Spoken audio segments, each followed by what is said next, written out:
kind of thing. And so I think I'll just open the night with a poem of my own. And okay.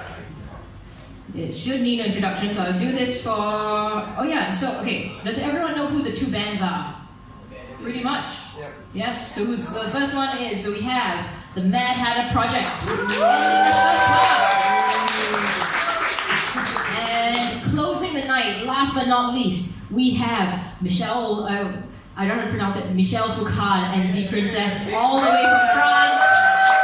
They just arrived last night, after this morning at some point. They've just been teaching workshops ever since they got here.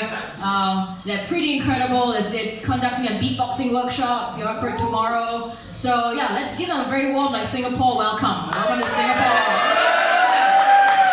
David and Alex. And also, okay, yeah, if people want to move to the center, it's like we're leaving a really weird hungry ghost thing in the center. If you want to move to the center, move to the front. If you want to move to the front, feel free. Yeah. Okay. And so, there's lots of space in the front as well. Okay.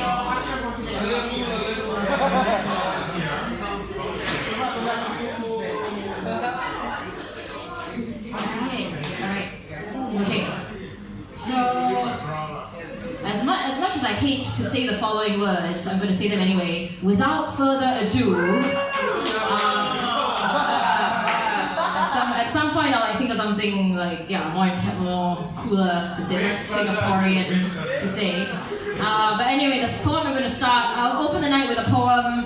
Some of you may have heard of it, some of you may have not. It's called the Merlion Poem. Okay, I think there's maybe two people here who don't know what the Merlion, may not have heard of the Merlion. Have you heard of the Merlion? No? Okay, we will see. So the Merlion is basically the half fish, half lion. It was a very cool creature, mythological creature. So it said that started Singapore. Without it, Singapore wouldn't exist. But also, without the Singapore Tourism Board, the Merlion would not exist. That's basically what it is. And I wrote this poem because I heard somewhere that you can't be a real Singapore poet unless you've got a poem about the Merlion. So I wrote this. It's got a lot of bits and pieces I sort of stolen, not plagiarized, but borrowed from other poets who've written about the Merlion. And so here it is. Okay. You came out of the sea, skin-dappled scales of sunlight, riding crests, surfing waves, thrashing through the waters of development and progress. You arched your back as you rose out of the water. Droplets of salt water cascading off your shining muscular torso. You shook your magnificent head from side to side, like a dog after a bath, but in slow motion, because you are too dignified to do it otherwise. Oh Merlion, now you perch resplendent on a curved tail, head held so high, presiding over the river that brought you to this land before you crawled out of it with such dignity and realized that you couldn't breathe outside of water. Gills snapped shut, you lost your life at the mouth of the Singapore River, and people covered you in concrete, the way we cover everything in concrete in this country, and made you a monument to interspecies relationships. This lion of the sea, salt-maned, scaly, wondrous of tail, touched with power, insisted on this brief promontory. Oh Merlion, how you sacrificed yourself for us, throwing yourself at the feet of our great nation, preserved for eternity.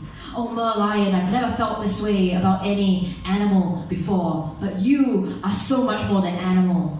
Oh Merlion, sometimes you make me want to touch your scales with my fingers and tell you, it's okay, Merlion, everyone loves you now.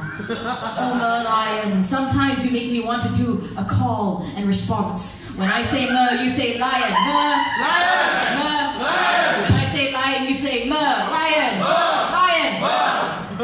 Thank you. To have been a creature of the sea, look at how you purge yourself of your aquatic ancestry in this ceaseless torrent of denial, draining the body of rivers, histories, lymphatic memories. Oh Merlion, sometimes I wish you had paws. Then you could hug people the way and then you could hold me as I've always dreamed of holding you in my minuscule arms that cannot even encircle your entire upper body. And if you had paws, you would probably hold a kriss. I'm not entirely sure what a kriss is, but it sounds relevant to this poem. Actually, it sounds a bit dangerous, but it's okay, Merlion. I like danger. You can hold it to my throat while I stroke your glorious mane and lick your soft ear and tell you nervously, it's okay, Merlion. You are big and strong and beautiful and everyone loves you. And then I will unzip my pants and unsheath my own kriss and plunge it into you while you cry out in a unique and exotic roar that sounds somewhere between a lion's mating call and a dolphin's click, like